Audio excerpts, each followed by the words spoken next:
क्या आप जानते हो भूलना एक इंटेलिजेंट माइंड की निशानी है। और इसका सबसे बड़ा एग्जाम्पल महान साइंटिस्ट एल्बर्ट आइंस्टीन है, जिन्हें ट्रेवल करते समय ये तक नहीं याद रहता था कि वो कहाँ जा रहे हैं। लेकिन हमारे मम्मी पापा और स्कूल के मुताबिक इंटेलिजेंट वो है जो सब कुछ याद रख सके, जैसा हमारे क्लास के टॉपर्स होते हैं। भूलना और इंटेलिजेंट होना दो अलग अलग चीजें हैं, और जो लोग ये नहीं मानते वो आइंस्टीन को क्या कहेंगे।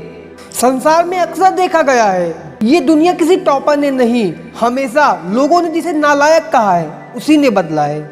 लेकिन हम एजुकेशन सिस्टम को नहीं बदल सकते और अपनी पढ़ाई को भी नहीं छोड़ सकते।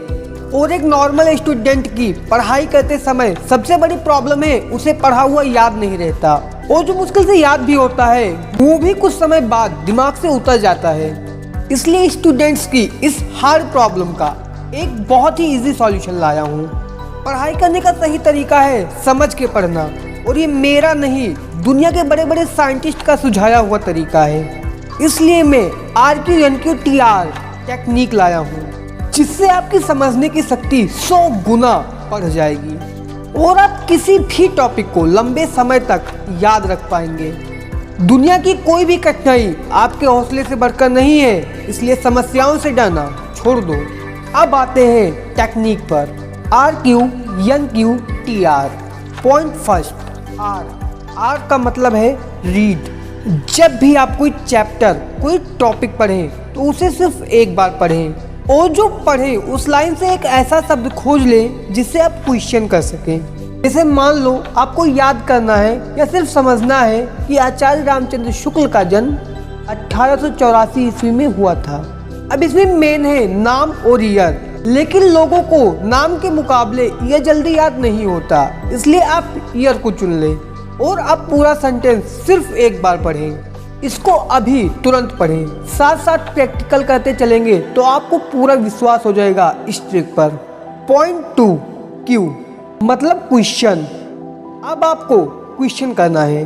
हमने रीडिंग पॉइंट में ईयर को क्वेश्चन करने के लिए चुना था, इसलिए अब ईयर से क्वेश्चन बनाते हैं। 1884 ईस्वी में किसका जन्म हुआ था? आप बताओ, कुछ याद है? हाँ बिल्कुल, आचार्य रामचंद्र शुक्ल का। जब आप सिर्फ एक बार पढ़ेंगे और उस पर क्वेश्चन बनाएंगे तो माइंड पर थोड़ा प्रेशर पड़ेगा, जिससे चीजें लंबे समय तक याद भी रहेंगी। लेकिन अभी ट्रिक खत्म नहीं हुई है। अब आते हैं थर्ड पॉइंट पर, जो है N मतलब नोट। अब आप कॉपी पेन ले और पूरा सेंटेंस बिना देखे लिखे जो मैंने ऊपर बताया था।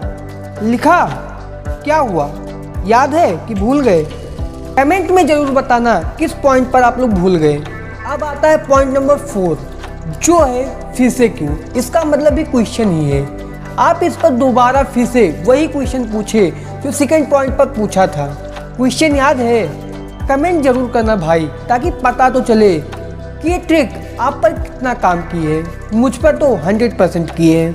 अब आता है फिफ्थ पॉइंट, T मतलब टीचिंग।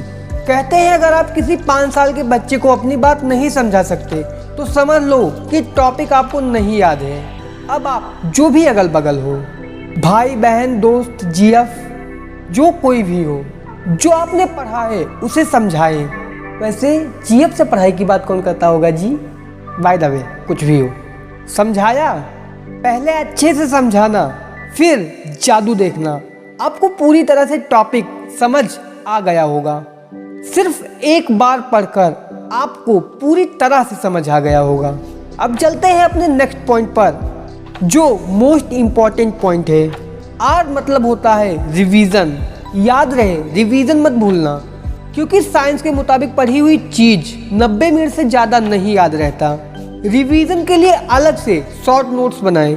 जैसे क्वेश्चन के लिए आपने एक शब्द पकड़ा था ना, वैसे ही नोट्स में एक शब्द ऐसा लिखें जिससे उस शब्द को देखते ही सारी टॉपिक अपने आप आपको याद आ जाए। भाई ये टेक्निक बहुत ही ज़बरदस्त है। मुझे ये तो नहीं पता कि ये टेक्निक आप पर कितना काम करेगी, पर एक बार ट्राई जरूर करना। रुको जाना मत, एक बहुत ही अच्छी गुड न्यूज़ है आप लोगों के लिए। पढ़ाई ना कर पाने की प्रॉब्लम इतनी बड़ी है कि इस पर मैं पूरी सीरीज बना रहा हूँ। ये वीडियो मेरी सीरीज का पार्ट फर्स्ट है।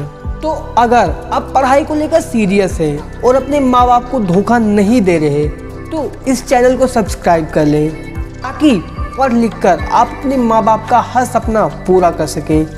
थैंक यू एवरीवन, मिलते हैं पार्ट 2 में जो इसी सैटरडे को आ रहा है।